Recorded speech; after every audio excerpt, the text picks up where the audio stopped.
The reason we build preschools is number one, it helps those little ones get an academic head start into education. Africans are very family oriented. They're very connected. And so a community looks at its young people, not just a father looking at his son or daughter, but at those of the children around them. And there's this intense desire to be able to help. The schools, and especially the nursery schools, take care of the small children while they are still young and leave their mother's home to do the rest of the work.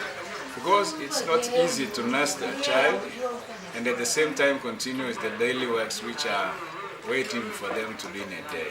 And what brick schools do is they create the tool, if you will, to fulfill that bond and to build on that bond. And again, to really nurture the future in that child. So that's important.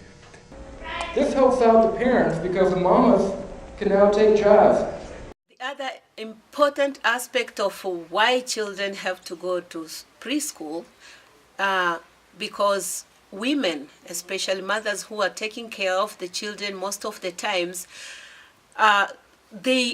when they have their children, they stay at home. But by having schools, it's important that women can have jobs. One of the biggest jobs over in Africa is tourism, and they sell a lot of shirts like this that need a lot of embroidery. You see the mamas on the front porches a lot with treadle sewing machines, the cherahani, and they make these shirts without padding, without electricity. They can get jobs picking carrots in the shambas, or coffee beans in the plantations. They can do things. Americans are generous people, we're compassionate people, but oftentimes people would come to me because they didn't know what to do. They wanted to help, but they weren't quite sure how that could be done. Well, I think brick schools provide that opportunity to get involved and to go person to person.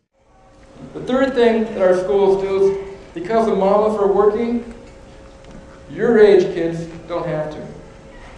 You don't have to go down the mines. You don't have to go to the big cities. You can stay in school. The great story of America in a place like Tanzania is that we have countless families all across the country who want to make a difference. And so they're willing to give of their time and their treasure and their experience to people that they've never met, in places they've never been, and probably in some cases couldn't find on a map. But they do so, we do so, because we care.